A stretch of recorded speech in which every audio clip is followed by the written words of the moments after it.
Today is July 13th. Welcome to Big Book Daily. My name is Rob. I am an alcoholic. It is a thrill, honor, and joy to be here with you today as we journey through the Big Book of Alcoholics Anonymous and the 12 Steps and 12 Traditions.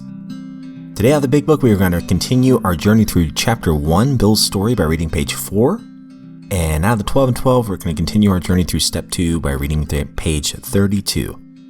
And of course, out of the Daily Reflections 24 hours a day, we will read the July 13th entries. So with that, hope you all are doing well this morning, my friends. Life is good over here. We've been given a brand new set of 24 hours. And hey, if we woke up sober today, what a blessing. And if you're not sober and you're listening to this podcast, why not today decide, I'm not going to drink today. Just this set of 24 hours here. This could be the beginning of a brand new life. So with that, let's go ahead and get to the good stuff. So, if you'll recall from yesterday's reading, there were hints right from day one, right from the very first page, that Bill might have a problem with alcohol. And we can see how it's gotten worse over time. However, his life hasn't quite been unmanageable yet. It's getting there, though. He's still making money, he's still doing fine, but however, the Great Depression's about to hit, and it's going to really hit Bill hard. So again, we're on page 4. Abruptly in October 1929, hell broke loose on the New York Stock Exchange.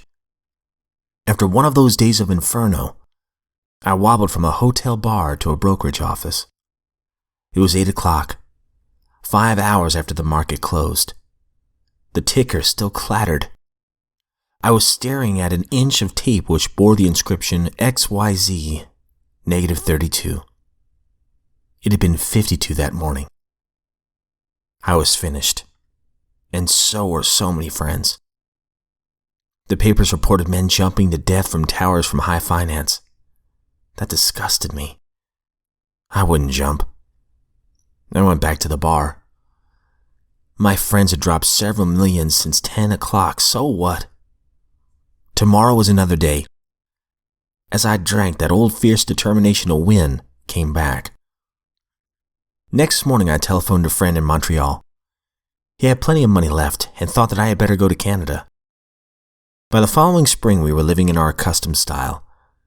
I felt like Napoleon returning from Elba. No St. Helena for me. But drinking caught up with me again, and my generous friend had to let me go. This time we stayed broke. We went to live with my wife's parents. I found a job and then lost it as a result of a brawl with a taxi driver. Mercifully, no one could guess that I was to have no real employment for 5 years, or hardly draw a sober breath.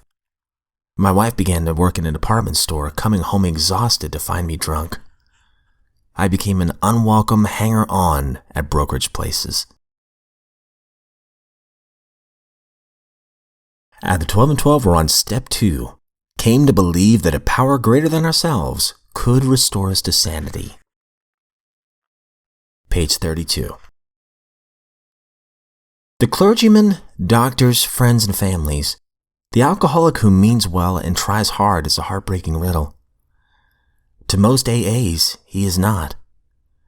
There are too many of us who have been just like him and have found the riddle's answer. The answer has to do with the quality of faith rather than its quantity. This has been our blind spot. We suppose we had humility when we really hadn't. We suppose we had been serious about religious practices when, upon honest appraisal, we found that we had only been superficial. Or, going to the other extreme, we wallowed in emotionalism and had mistaken it for true religious feeling. In both cases, we had been asking something for nothing. The fact was that we really hadn't cleaned house so that the grace of God could enter us and expel the obsession.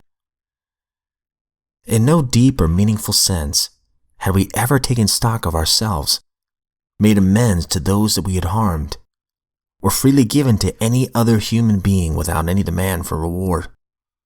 We had not even prayed rightly. We had always said, "Grant me my wishes," instead of "Thy will be done."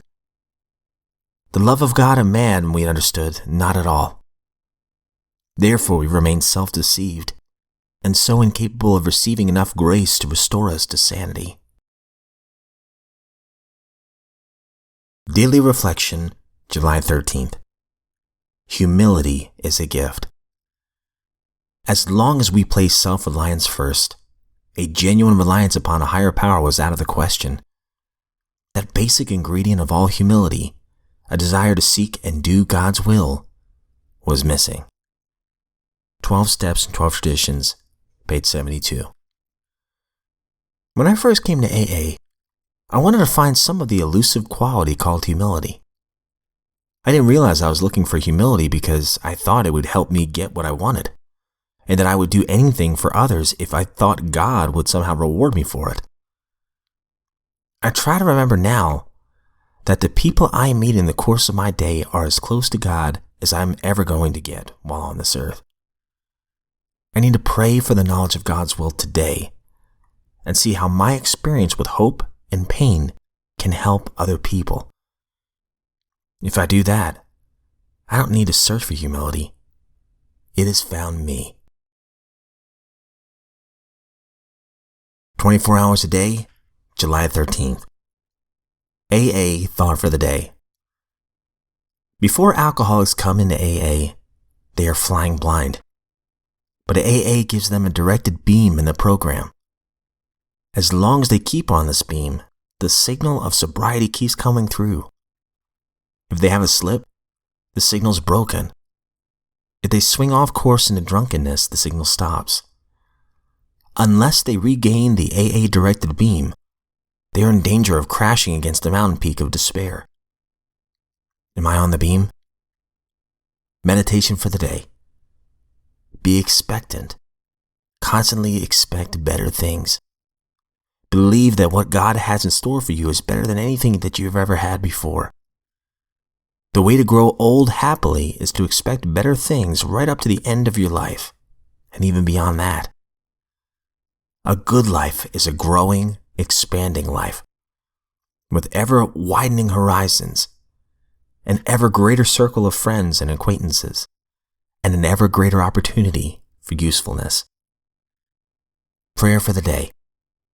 I pray that I may wait with complete faith for the next good thing in store for me.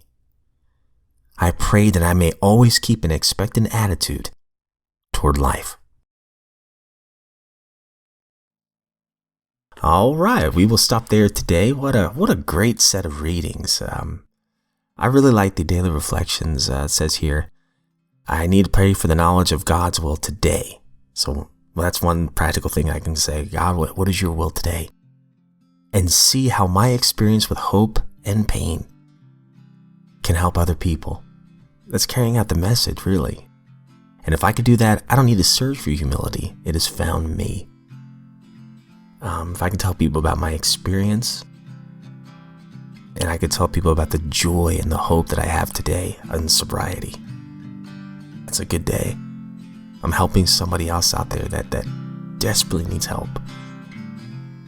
And it doesn't just have to be an alcoholic, of course. It could be anybody. Anybody on the job, a family member, a friend. If I can be of service to somebody out there, that's a good day. And if you are sober today, my friends, today is a great day. And I'm sure that those who love you are very proud of you. If we are given another set of 24 hours, I sincerely look forward to seeing you right back here tomorrow.